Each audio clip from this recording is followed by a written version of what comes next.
This is ACOFAE.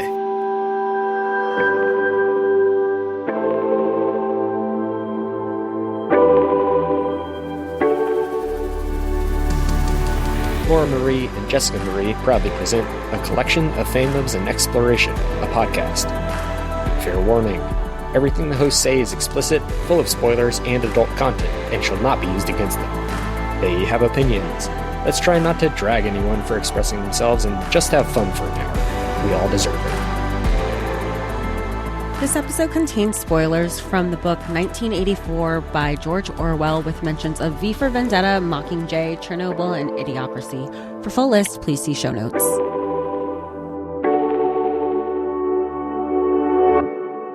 Hi everybody, welcome to ACOFAE, your weekly deep dive into the fantasy, literature, and fandoms that we love.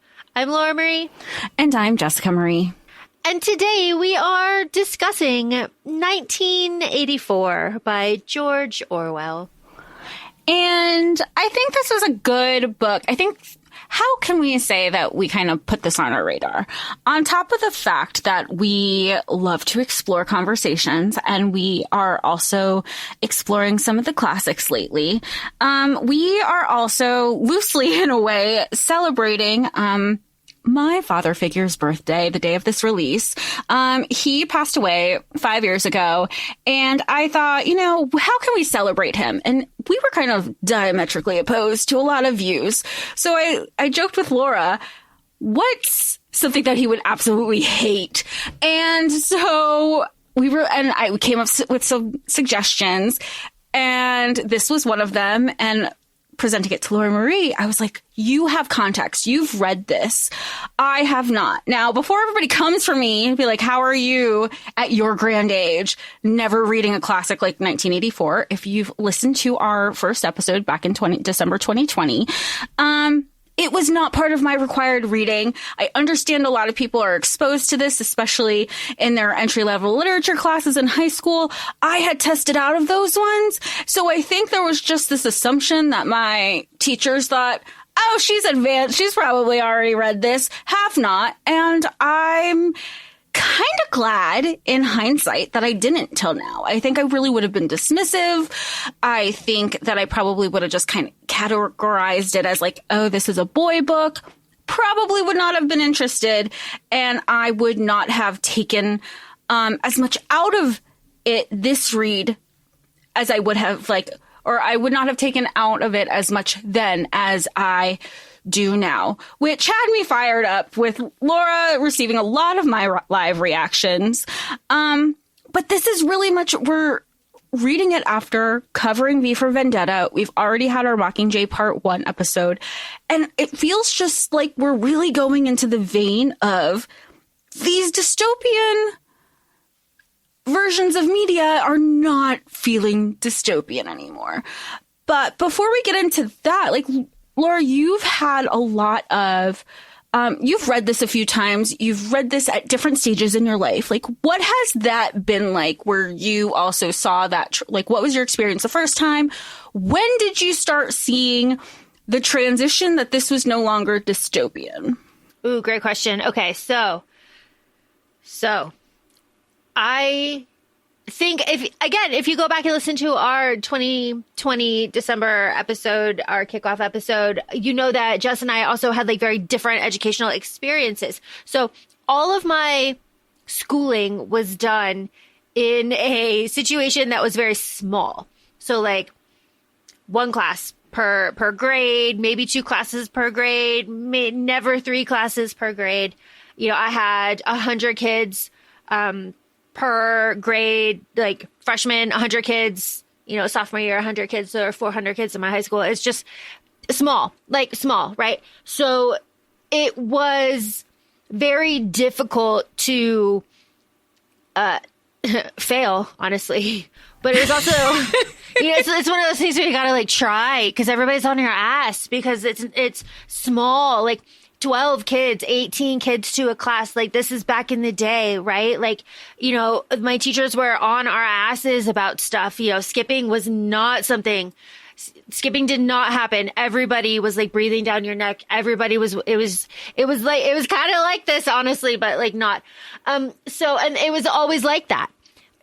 Always growing up, like our teachers were always on my ass. I grew up in Michigan. I was again in Florida, grade school through college, always. So I've read this a lot. I think, Jess, I told you I read this around 6 times, I think, including like twice for here. So 4 times growing up in different parts of my life. So I think, I think it was like an 8th grade summer reading situation into high school. I think it was again, like a senior situation where we covered it again. And then in college, in my general English classes, and then in grad school in how to teach it, and then twice for here.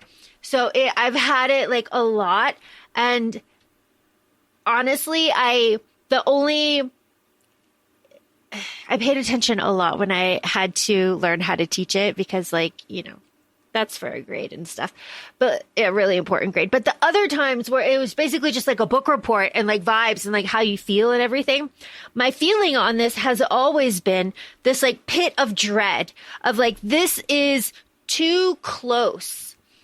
It's like, no, we're like so close to this that it has never sat right with me. And it's like a dread feeling that I have when I read this. It is the same feeling that I have when I watched Chernobyl, which is amazing, but you can't make me watch more than an episode and a half of that shit. Oh my God. Or The Terror, which I finished, but hot damn. Every episode I was just like sick to my stomach and like I felt like I was going to throw up. And that is kind of when you get into this, the feeling of this story. And so I kind of sit with it as like, this is a tragedy, right? Like you root for these people and it does not work. The government wins. And so it's kind of like this sad story.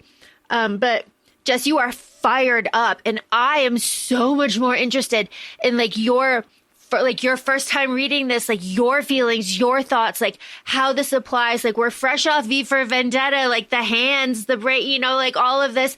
So what was this experience like for you? Like we were joking before we started recording, you know, like what radicalized you? ACOFAE Podcast. You know, we have all of these things that could radicalize somebody. And, you know, 1984 has been out for so long that it is important to explore the classics at every age. So we have this now. Jessica Marie, tell me your rage. Oh, where do we start? And I'm also going to seek you for guidance, knowing that you have this formal background in how to educate and lead this conversation as you do with all of our conversations. But I think for also context, we had this integrated into our schedule. We had planned this episode and when we would be recording for weeks. So for us to be recording on March 1st, the day Trump once again has started everything with Iran, it was just all really, really fresh. So there's nothing has been dystopian. And I found myself not even 3 chapters in. And I go, when was this published? Obviously I know George Orwell has been around forever. I know he's died, all of this stuff. And I saw that it was published in 1949. And then I go, okay, so if it was published in 1949, he probably wrote it before then. We had our publishing date, have it when it's released. He's, you know, speaking of these futuristic dates, 1984, he's kind of just creating this, again, dystopian future and Laura even shared with me, it was all supposed to be satire. So coming off of this weekend with the decisions that were made, and I mean, I read this through the physical copy because physical media was one of the first things Laura and I had ensured that we were like, you know, I think it was just one of those, we'll eventually have a copy. And then we prioritized it being a copy. Where I just started highlighting things. First, I was listening through audio, and then I would pick up my physical copy. I mean, at one point, he goes, has it ever occurred, like, and we're talking about somebody speaking to our main character, Winston. Has it ever occurred to you, Winston, that by the year 2050, mind you, we're recording in 2026 right now, at the very latest, not a single human being will be alive to understand the conversation we're having? And I think that's so pertinent and a great way to start off this conversation, because in this book, they are intentionally dumbing down people. They are taking words out of conversation, out of the vocabulary, what's allowed, what's not allowed, to minimize any sort of thought that civilization can have. And for that line to be there to minimize, and I mean, I know a couple years back, we even covered Idiocracy as, you know, that was another movie that was supposed to be satire, and it's not so satire. It just felt like, you know, there was also another line immediately after. It's, we don't have all the privilege to fight on the front line. Like, you're trying to rally people. Like, it is a privilege to fight for your country. To fight for who? To fight for a government, for a war that nobody has asked for? To fight, I think somebody said, like, fight a billionaire's war because they don't want to.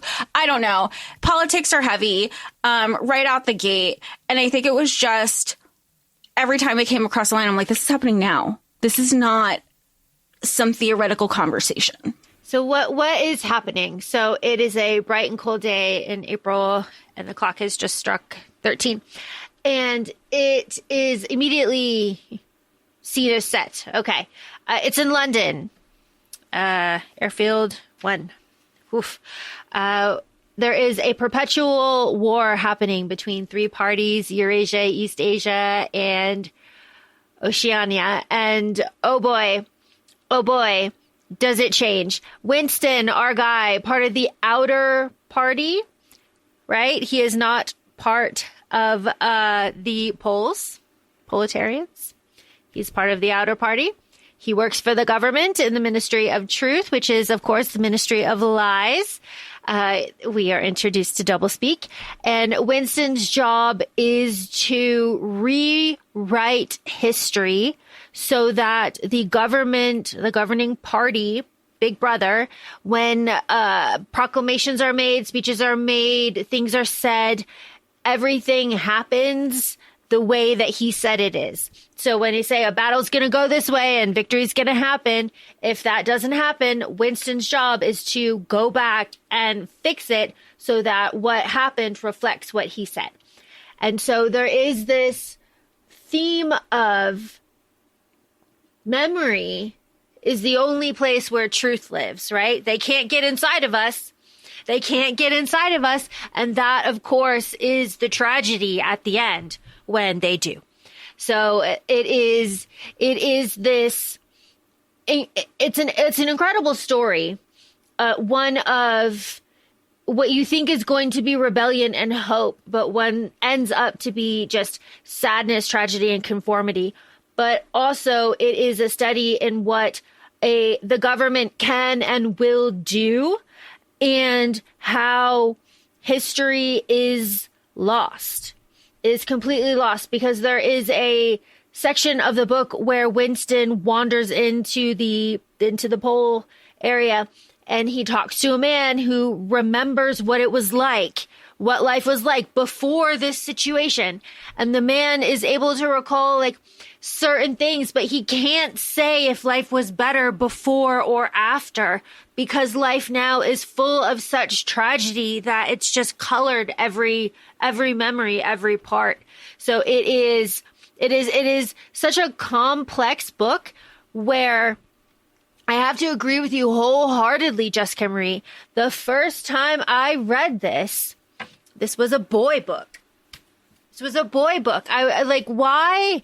And then, oh my God, the one with the pigs too. Why? Like, why do I have to read these now? Like, these are such, there's nothing in here to interest me. Like, I understand, like, oh, politics, but like, what does that have to do with anything that's going on? Are you kidding? Obama? Like, why do I have to worry about this? it's because history repeats itself. It's because you need to learn these lessons. It's because when you are introduced, and this is just my belief. When you are introduced to these concepts, when you are introduced to them at a younger age, and then you're able to revisit over and over and over again at different parts of your life, then you are able to see how all of this was applied in different time periods. And I think that is fascinating, watching Mockingjay, watching V for Vendetta go from entertainment into something that is a little bit scary and deeply unpleasant to really dive into.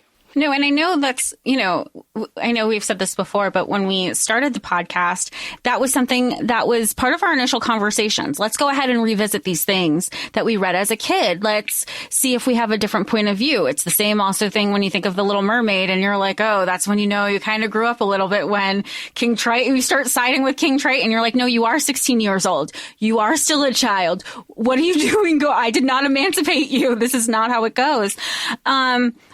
So to see, when initially we were exposed to it, that 12, 13, 14 age range, most people are, you're going to be dismissive of it. And then, like you said, you revisited it again in, your senior year and again in undergrad and then revisited again during grad school. There were different perspectives. And you've also seen a variety of political change and how, there was a point in time where people just had a political affiliation and you could have a quote unquote difference of opinion, but it didn't impact people's livelihood completely. And now it does. And, you're even talking about, where we have Winston's career. It carries on throughout the whole entire book. What he does is he's writing history. And what's the quote? Who controls the past controls the future, and who controls the present controls the past. And I think it also goes with, the saying, history is written by the victors, and now because of his job in this book, history is consistently being rewritten in live time. So you're essentially gaslighting a lot of your constituents and the civilians and second guessing. Wait, this isn't, it's almost like an intentional Mandela effect. Yeah, it's one of those really scary things. And something else that happens when I revisited this, like just me personally, is that each time something of the plot stuck out to me more, this time, Winston's initial surges of extreme violence towards Julia really stood out here. Actually, the whole kind of like incel culture here really, really was glaring. And it was something that like I haven't really touched this book since like grad school. Like, it's not a pleasant book to like reread, right? I'm not reading this for joy. I'm reading this to get my intellectual kicks. So that part was, I was like, good Lord. And then Winston would sit here and kind of like sit with this feeling of violence and like, why do I feel this way? And that part, he was like, why do I feel this way? I feel this way because she's young and lustful and I can't have her. Right. But she's there with the sash around her waist, like, and I can see it. And I know she doesn't want me, like all of these like festering kind of feelings that turn out to be not true at all, that he kind of sits with when he realizes that like, oh, like it wasn't like that at all. And then he like slowly falls in love with her and then betrays her as his final act of accepting Big Brother. So that kind of section of the story really stood out to me this time, when before I was always really focused on the slogans and like the rewriting of history and the propaganda and the machine of government. I was really focused on a lot of the times. But this time, with my big age and like my eyes and everything, I was very much looking at that through line through the story. And wow, what a story that is. Well, and when we talk about the through line and his relationship with her, I mean, I don't want to say our FMC because she is a character, but I feel like it's really just the main character is him. She just happens to be there. And Julia is our love interest for Winston. But when they are having that moment with O'Brien saying, like, we have a speculation that you're part of the resistance and we want in. And on the off chance that we're so wrong, we're both right here, ready to die. And when O'Brien was saying, and O'Brien is a member of the inner party, he's also a member of what they call the Brotherhood. So, we'll say like that is the resistance to Big Brother. I'm thinking when O'Brien makes the comment, look, if you're not, here's some disclaimers if you're going to be part of the resistance. And he says, you're going to be different people. You're not ready to like give each other up right now because you love each other so much. But you have to be prepared. You're not going to be the same people at the other end of this. That's kind of where I thought it was going. Again, very much in a Hunger Games. Katniss is an entirely different person. Of course, she's not in love with Gale. And you do change. I mean, we talk about this. You can be with somebody. And if you're going through different things in your life, you're like, we're not growing together or even, parallel. We're fully growing apart.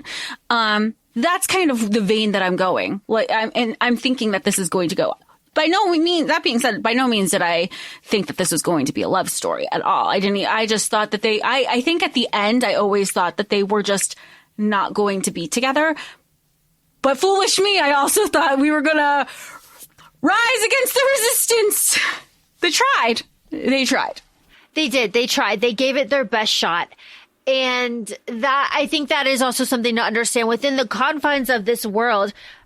Like Julia, they had never spoken. She just said, I love you. And he was like, yeah, she sent him a note that said, I love you. And then he reframed all of their interactions and was like, oh my God. And then they had a love affair. O'Brien at work never gave any indication that he was part of their resistance. It was just a feeling that Winston had over years and years and years of observation. So it's not like these people are like talking. So when it gets to the point where Winston and Julia are with O'Brien and they've made contact and they're being so earnest and they're saying like, we will do this. We will do this. We will do anything. Like, and Julia says like, I won't give you up. I don't want to be parted. But they're saying like, yes, we want to be part of this. We're willing to die for this. This is so important. Like down with the Brotherhood, down with Big Brother. And then O'Brien turns out to be a member of the Thought Police and just ends up torturing Winston for part 3, essentially, of the rest of the book. Was just this like, and the hope, it's still every time I have this in the back of my head, like maybe a razor blade will come. Maybe he will send it, right? Like, and then it doesn't come.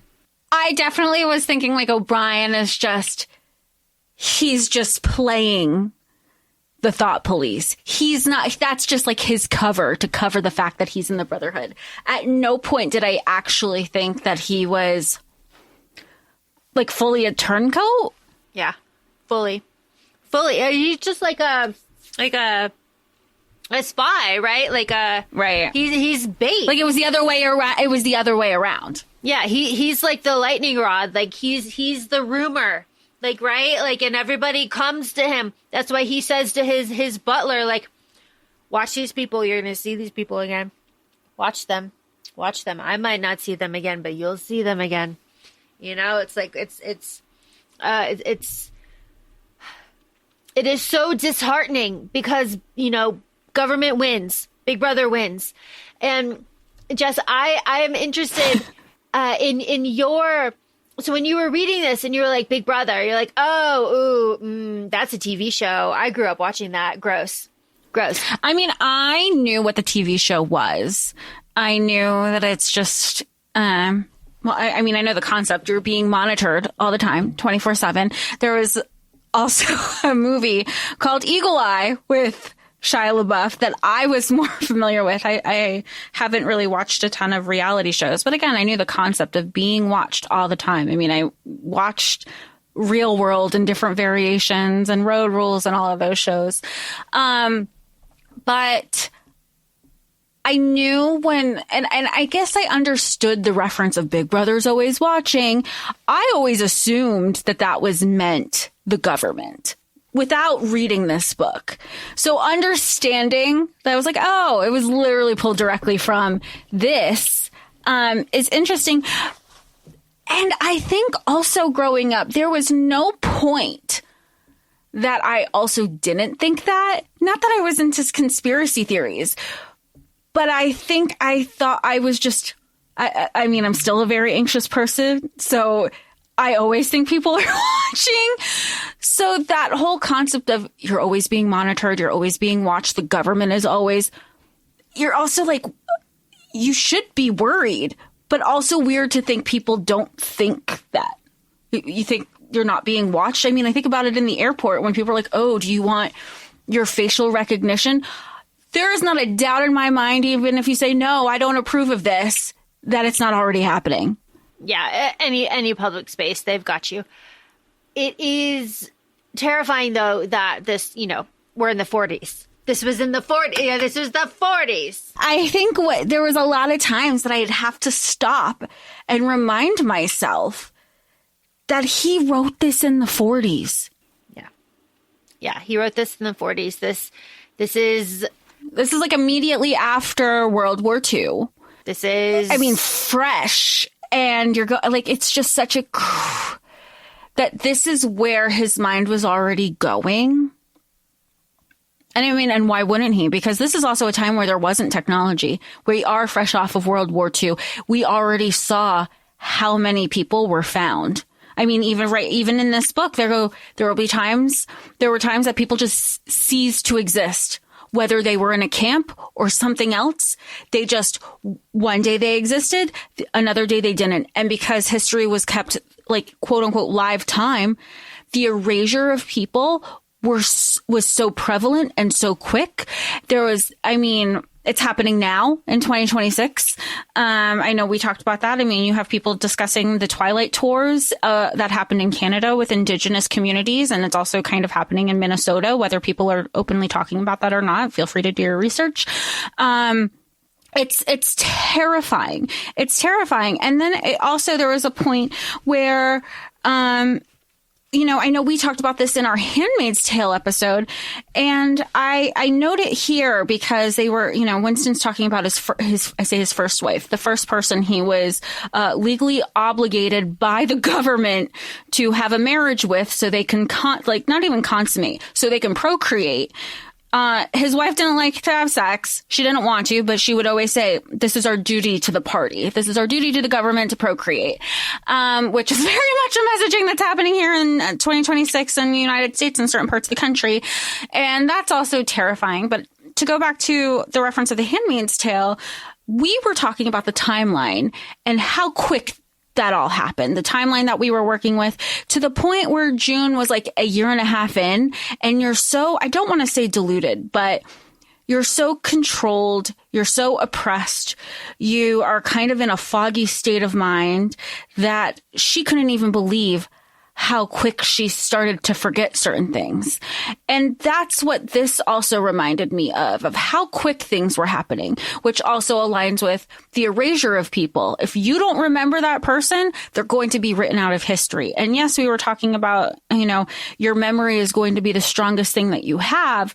However, when you're being gaslit, you're going to start second guessing yourself too. Like maybe that person didn't, maybe I'm re-remembering incorrectly.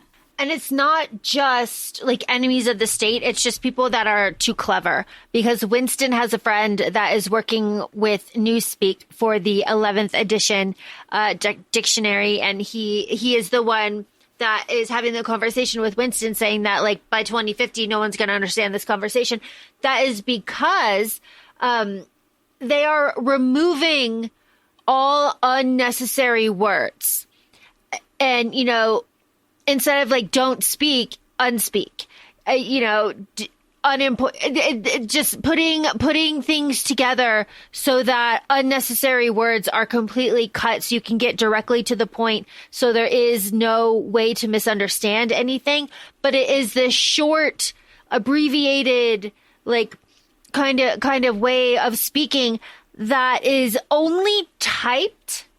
People don't talk that way.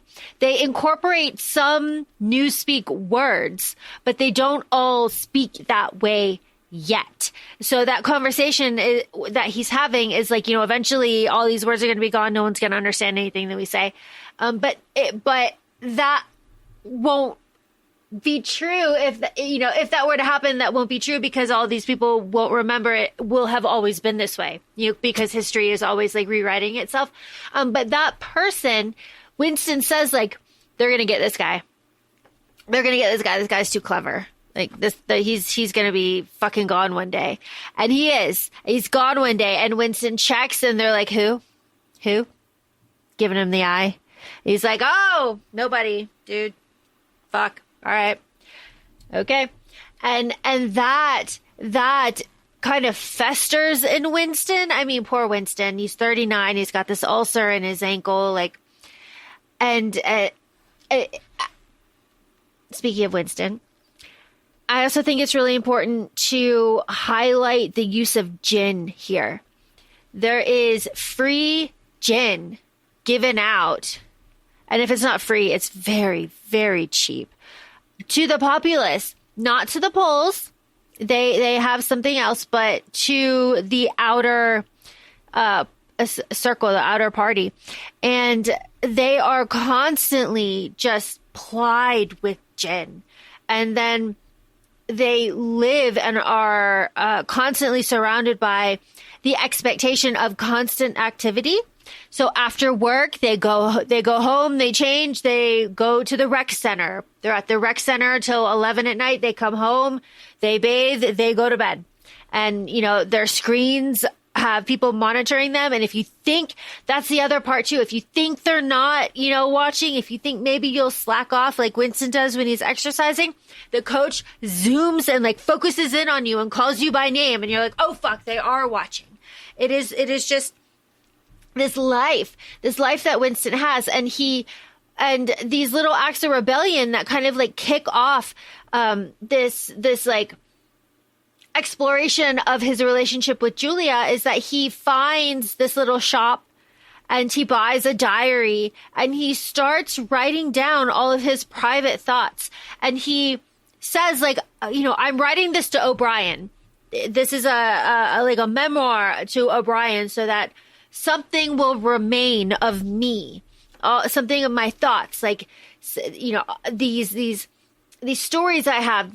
He goes to prostitutes. He talks about, his neighbor, the working conditions, what life is really like, down with Big Brother. He puts all of these on the diary that he has, and then he goes to that shop.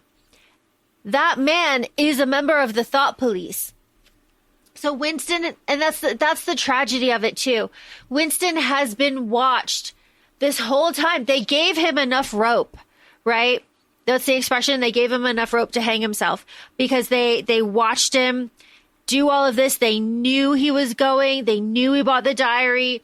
They knew he came back. They rented the room. They knew about the love affair. And that's its own separate thing.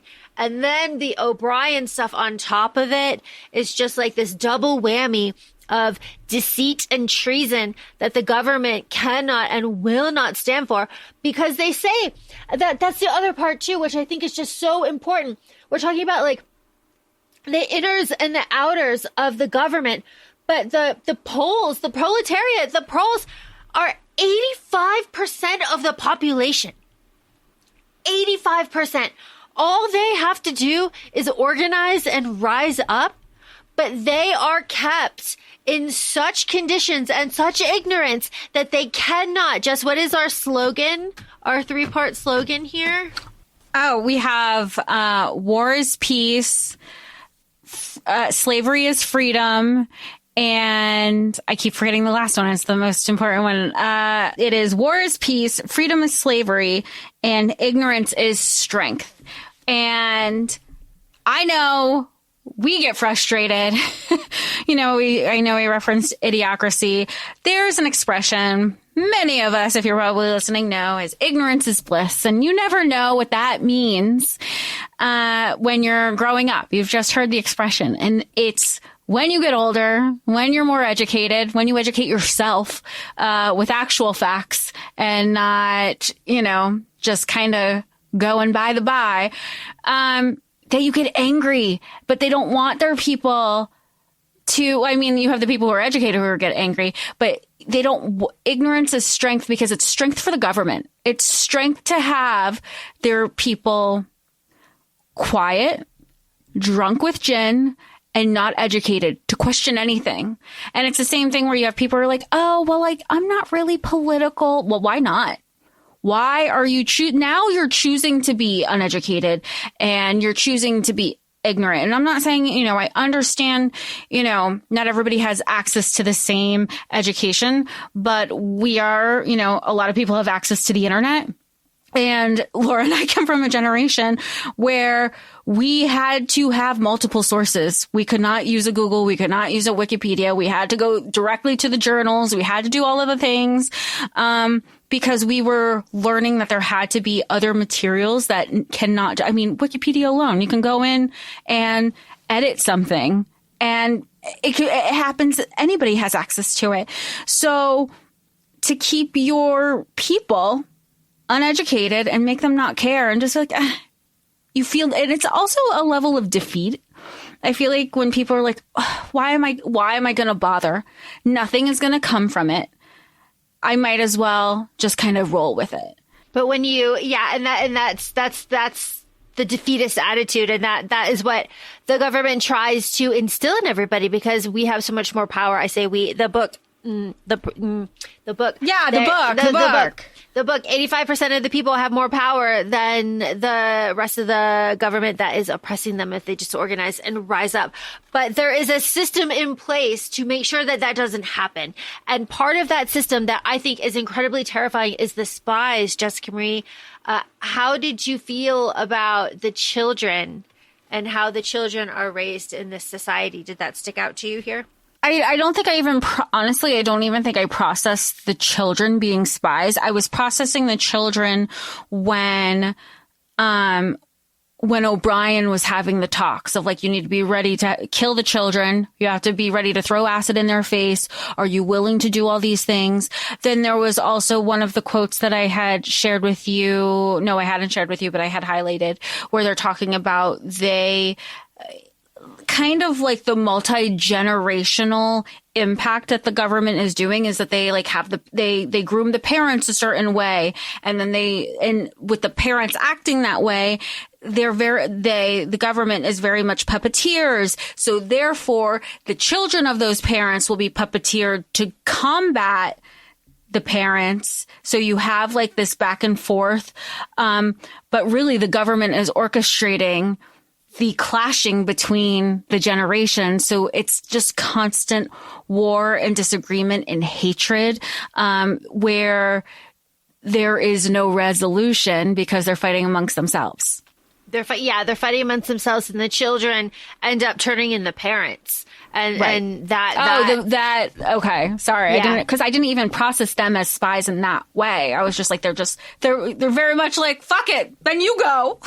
So the children are basically in scouts, and the scouts is a spy program, and it trains them how to listen at doors and how to sneak around, how to, listen to their parents for heresy, how to basically scare the shit out of everybody.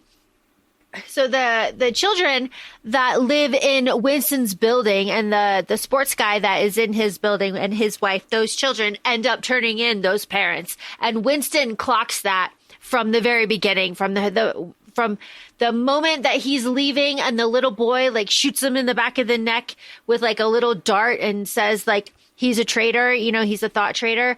Winston is those children are so vicious, they're going to turn in those parents within 2 years. And Winston, when he is in, what is it? Love, when he's in the Love building, he is in a cell with him. And he's like, you're in here? He's like, yeah, my children got me, man. They fucking got me for talking in my sleep. I was saying down with Big Brother, talking in my sleep. And so it must be true. I can't control my sleep. So I must be guilty. But then, like, I must be guilty. My daughter, for all we know, the daughter could have turned her, and that's not what happened. But 2, it was to me, also what stood out there was that he's so brainwashed that he goes, that's not what I think. I don't know why I would say that. It's good that my children turned me in because I must have been thinking that at some subconscious level. And who knows what could have happened. So you know what? My actions were controlled. Good for them. You're so brainwashed that your subconscious is saying down with Big Brother. And you're like, oh, but Big Brother's so great. I don't know what I was thinking. I say, like, I can't believe it's how brainwashed everybody in this book is, but like, hello, it's 2026 and here we are. The 2-minute hate is every day at work. Winston and everybody is required to watch a screen with our villain that we focus all of our hate at, our Jewish villain, and we scream and we throw things at the screen, and we are watched to make sure that our reactions are correct. And Winston even says that he does not believe that Emmanuel Goldstein is the villain. He does not believe that this man might not even be alive. He just doesn't believe in any of this, but he is so caught up in this group hysteria that within 30 seconds he is also screaming at the TV, throwing things, tapping his feet. He is completely swept away by this feeling of hate that is required every day. It's the mass hysteria and the herd mentality. You can't, and obviously not only is it herd mentality, but you cannot even step away from that because you're being monitored with your reaction. So to think anything else, then you're already going to get made. You're already going to be kidnapped. We already know what happens to people who either talk in their sleep or just cease to exist, because we also have a flashback to Winston's childhood that he was just pissed at his sister and his mom because he wanted more chocolate than his sister, that he ran off and he's like, I'm going to show them. I'll just come back in a couple hours. And then they were gone. Nobody knows what happens. He even says, he's like, they could be dead. They could have been taken. I don't know, but I've been on my own since I was like before I was 13. Yep. And it is important. It was important to kind of remember that because Winston has this like reflection as his character develops. And as his character develops and he, reflects on his childhood, he starts reading the book. He has Emmanuel's book that is given to him by O'Brien. We'll talk about that in a second. But Winston, as his like love affair with Julia and his like kind of conviction grows and his like belief that, Big Brother is evil grows, he finds that his ankle hurts less. He doesn't want the gin. He's sleeping through the night. His cough is gone. His body feels better. He's not being poisoned by the government anymore. Oh my gosh. I cannot imagine. Yeah, shocking. And he feels better. He's fitter. His mind is clearer. All of these things. He's completely cut out the gin. And that is also just this huge part of his character development too, because he's not drinking the like corporate sludge anymore. He's really like free on his own. Talking this out, I'm already remembering like the end of the book where they're like, he's grown in size. He's so fat. His thighs are bigger than his knees. Like they literally poisoned and made him unhealthy. Yeah. There's so much, like there's so much. How do you, sorry. I'm just like, how do you read this and not how do you not connect the dots? How do you not share the parallels? I mean, yeah, it was supposed to be dystopian in 1949. In 1949, it was supposed to be dystopian. Don't read this. Absolutely read this now in 2026. but also be, I think, like mentally prepared. Because again, when you're 13, you're probably not as invested. I mean, 13-year-olds now definitely are. But 13, when we were 13, no. Because, I know we're talking about also Winston, and we're learning about the government. We're learning that, like, his wife, Catherine, is very much like, it's our duty to the party. We need to be married to procreate. There is definitely a purity culture that's pushed in this regime in 1984. And then when he does meet Julia, he's like, he doesn't even care that she's had other partners. He's like, listen, the more men you've had, the more I love you. Do you understand that? And she's like, yeah, perfectly. And he goes, no, I hate purity. I hate goodness. I don't want any virtue to exist anywhere. I want everyone to be corrupt to the bones. Like, he has such hatred, rightfully so. I'm not saying he doesn't have this, but him going everything against the, big brother, he even says, like, that is an act of rebellion. And the more rebellious you are, like, that's more of a turn on for him, because he's just full of rage, which aligns with what you were saying earlier. It was like how much anger and violence he mentally has towards Julia. Yeah, it is. Okay, it's really something. Now, something that makes me ill when I think about it is all of the inner party members sitting down and collectively collaborating to write Emmanuel Goldstein's book that is distributed amongst the rebels. And once they read it, that's like the key to go get him. Like, they read it, go get him. As soon as they know that they read the book, they go get it. But they say that book was written by the inner party. They say that, like, yeah, I wrote that. And it is not proven one way or the other if they did or not, but they are claiming it. And that's just like part of it, because we don't even know if Big Brother's real. We don't know if he's real. We don't know if Emmanuel's real. All of this, the whole thing could be part of, like, the corporate war machine, just to, like, keep chugging along, because the like goals and ideals of the party amass to nothing. All they want is more power for no reason other than this empty want. They don't want to do anything with it except covet it and have all of it. And that's another part that Winston is just, like, really coming to terms with, of, like, this is all for nothing. It's all for these select people to have the best of everything and to oppress everybody. Because, like, even though Winston is, like, part of the party, his life sucks. And, like, the inner party, their life is great comparatively. And then the Poles, their life is like fine. I mean, it sucks, but, like, they have this, like, kind of innate joy because they've kept their culture, basically. Like, they've kept their morals, more or less, in this, like, societal machine that is just chugging along and chewing people up to keep everybody in line. Which is, again, it's 1949 when this was published, and it's a direct correlation to the 1% where you have, and I know that's, like, something that's in discussion. I know we recently had an economist on the podcast, Misty Hedgenes. But also when you're looking at economics and when we talk about a recession, like, most of the country is in a recession. If you're not the 1%, anybody who's not the 1% is feeling the recession.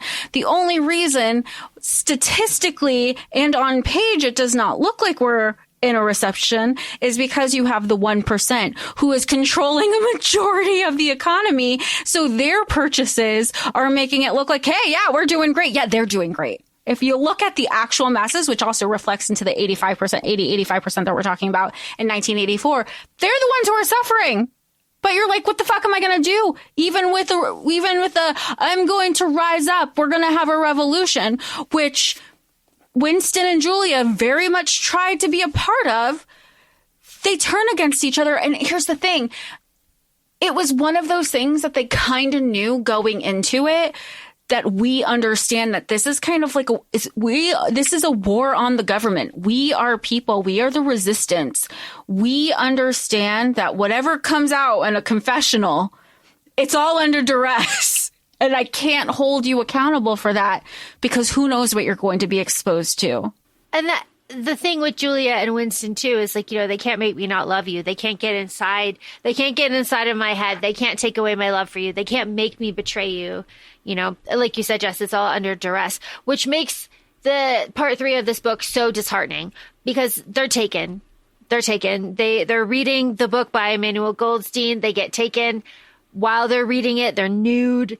They're processed and they're separated. They never see each other again until they are out and completely different people.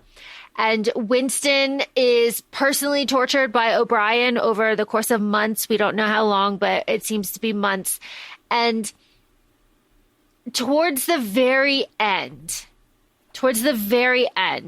O'Brien is really breaking down Winston.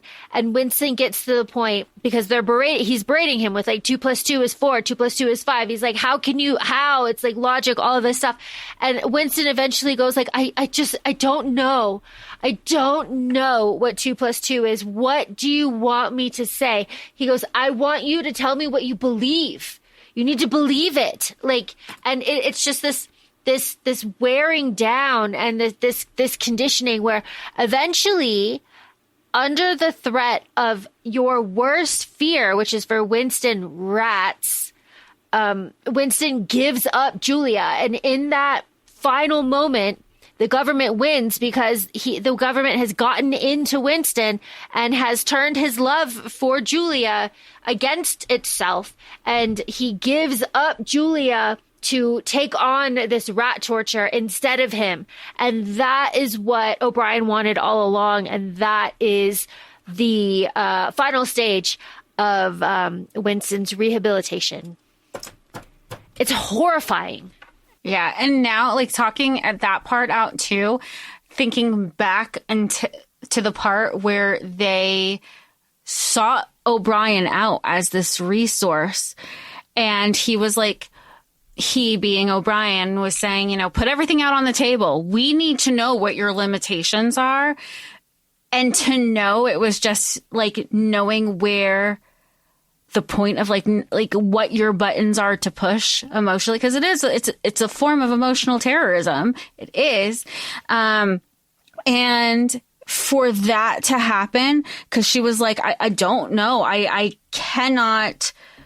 That was her hard line. I will love him. I don't know if I can turn on him.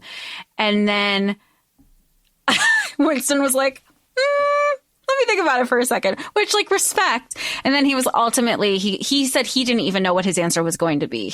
An answer came out and he goes, oh, that was when he was like, I guess I do really love her. But it was that. So O'Brien had the whole deck in his hands the entire time. It was just, he was playing the long game. He's playing the long game. So this book ends with O'Brien releasing Winston. Julia is also released. They meet by accident, but of course nothing is by. We have to assume from here on out nothing is by accident. So they meet by accident, and he puts his arm around her, and they realize that they don't feel the same at all. She says, I gave you up. He says, I gave you up. They don't blame each other, but it's just this amicable sadness. Yeah. And they just kind of sit there and reflect and kind of wallow a bit in what could have been and what happened. And then they go their separate ways. And Winston becomes a regular at the Chestnut Cafe, which is where, the poets and everybody used to go to back in the day. It's where the photo that was proof that Winston had of the 3 leaders, that was proof. They frequented the Chestnut Cafe, so he's there. The waiter refills his gin glass without him asking, constantly. They know his habits. The chess is there for him. Big Brother comes on.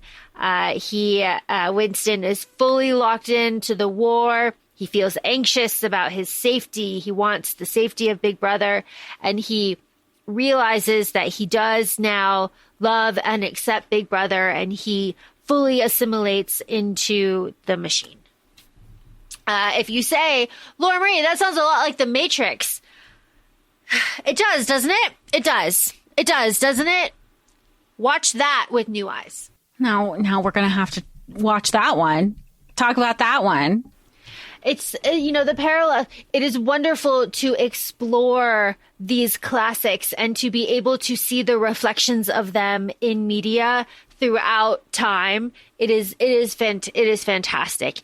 It is just like now in 2026 when you see Wuthering Heights and you can see reflections of Wuthering Heights throughout media, forever. It is just wonderful. It is kind of, I feel like, a lost art. I know Jessica Marie and I grew up a lot with Looney Tunes where the classics were incorporated there. So we were, again, this is kind of my theory too. When you expose these elements to children, age appropriate children, and then keep doing it, then you're able to really plant a seed, water it, watch it grow kind of situation with that. And then you kind of reap the rewards if you are a critical thinker. So Jess, obviously you have a lot of feelings about this book. As an adult, you have a lot of feelings about this book. As a child, I had a lot of feelings about this book. Now, in 2026, what do you feel about this book that we both have physical copies of? Physical copies that are authorized by the Orwell estate, I should add. Of course, my therapist likes to remind me that my baseline is anger. So that still holds true with reading this. There's a sense of sadness, I think, reading it in 2026, and frustration and hurt and, of course, anger. There's so many layers there. I think there's something to be said where, yes, we read this in our language arts classes, literature. Media reading is inherently political. It would be interesting. I was going to initially say, I think it would be interesting to have this as an assigned reading in a history class, but I think there's something to be said, and there's, an ongoing conversation about the importance of arts and humanities that tie in to STEM. They're one and the same in the sense that it forces you to think, it forces you to be critical, it forces you to dissect things because, it's all intertwined. And even though there's always going to be a push for STEM, you can't have one without the other. So I think it's a great book to read with people who want to have the conversation. I think that's the most important thing, because the people who need to read it and should read it have probably already read it. The people that shouldn't be reading this have and see it as a blueprint. Yes. Well, hello, how many quotes? There was even there was a lot of quotes, honestly, that I kept sending you. You have things that say, it does not matter whether the war is going well or badly. All that is needed is that the state of war should exist. Or another thing where it's saying, it is also necessary that he should be credulous and ignorant. He should be a credulous and ignorant fanatic whose prevailing moods are fear, hatred, and adulation. It is necessary that he should have the mentality appropriate to a state of war. And to follow up with what you said, Laura, like you said, the people who are reading this are thinking it's fact. It was never supposed to be fact. The wrong people are taking the wrong interpretation, and this was supposed to be a warning. And now it is no longer a warning. It has turned into fact, at least currently where Laura and I are, and honestly the rest of the world, because we are so sorry you are dealing with this country's, the repercussion of this country's actions. I don't know how else to wrap it. I think we should all be angry when you read this. I think if you're not angry, you should maybe question, why me? I don't know. If you're reading this and not having something like a visceral response, because there is a sadness, even with I just can't get over. I really did think rise against the resistance. Oh, and that's probably what a lot of people are feeling right now which allows for, the defeatist mentality. Why am I going to bother? Look what happened to them. Look what is happening to them. Again, I'm going to get on my soapbox and say that physical media is very important here. Physical media is very, very, very, very, very important here, especially because when you go on audio to look for this, there are a lot of different versions. There is a very short, drama version with a lot of celebrity. Okay, just get a physical copy of this, read it, and then you can match the physical copy with an audio version if you want to, and so that they match up. But again, this is one of those things where you're like, this is a classic. They're not going to take this away from us. That's how it starts. They don't come for the, what is it? They didn't come for me. And then it was my turn and nobody came to help me because I didn't help anybody else. Keep your physical media, especially books. It's one of those things. Libraries are so important. Little libraries are so important, like user libraries. It is accessible, and support your local libraries so that we are able to keep the accessibility to these classics so that more people can read them, so that more people can stay educated no matter what happens. With that being said, feel free to follow us on ACOFAE Podcast on Instagram. We're also both on TikTok, ACOFAE Laura and ACOFAE Jessica.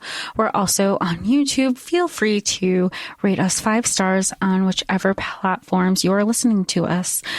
We appreciate it so much, and thanks. We'll talk to y'all soon. Bye. Bye.